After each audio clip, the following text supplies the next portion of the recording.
And Hurricane Erin continues to pack sustained winds of 100 miles per hour.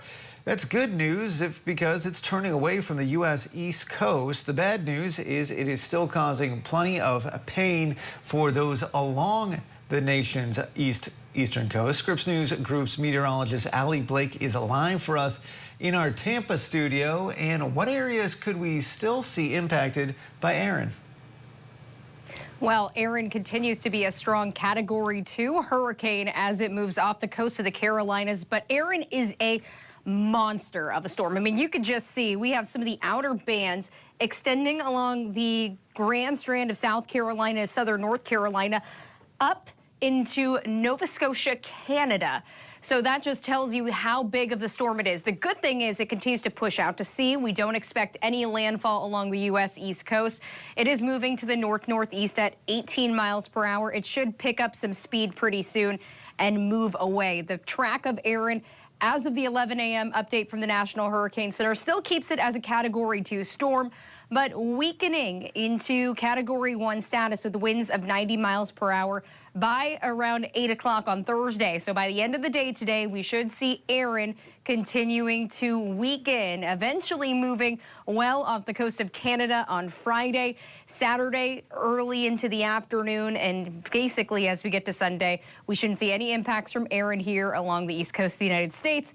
Erin likely becomes extratropical and will move out to sea, so we won't have anything to worry about. For now, we are still seeing tropical storm warnings extending from North Carolina, the outer banks of North Carolina as well, up to the Norfolk area of Virginia, Delmarva, that includes portions of Ocean City, Maryland, also up to Delaware, extending into New Jersey. So that'll just tell you the swath of this storm causing impacts all the way up the East Coast. We're seeing high surf, rough rip current risks, also storm surge. Still even have tropical storm watches out in St. George, Bermuda.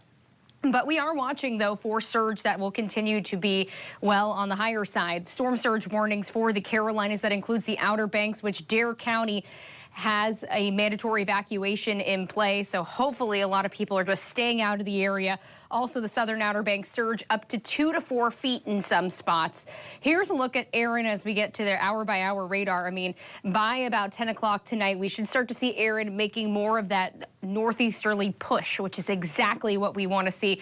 Areas from the Carolina coast up to Boston could even still experience some tropical storm force winds. So it is going to be windy, definitely not the next beach day until we get closer to the weekend. Erin likely on Friday moving well off the Atlantic coast into much cooler waters, and behind it things start to look better. But I just want to show you the swath of Erin's winds.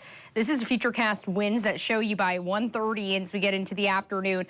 The storm, you can see the strongest winds are on the southeastern side, which is good for us, but still it is just a big storm with a big wind field associated with it. A lot of cruise ships that were originally supposed to go up along the coast have had to change their itineraries, and you might want to check on that into the weekend as well. It will continue to move out to sea where it just becomes a strong storm, more so a fish storm as it continues off in the northern Atlantic.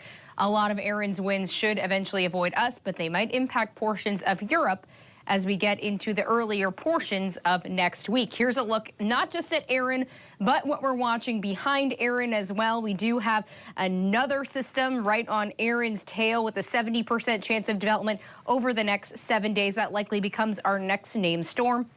But other than that, we have 2 other areas, so definitely just getting busy in the tropics as we get closer to the peak of hurricane season. The good thing is these other 2 areas are really just struggling out there. The yellow X with a 30% chance of development over the next 7 days, and the other one with a 40% chance over the next 7 as well. Both of them likely to encounter unfavorable environments, and we'll continue to keep an update on the tropics as they develop. Andrew?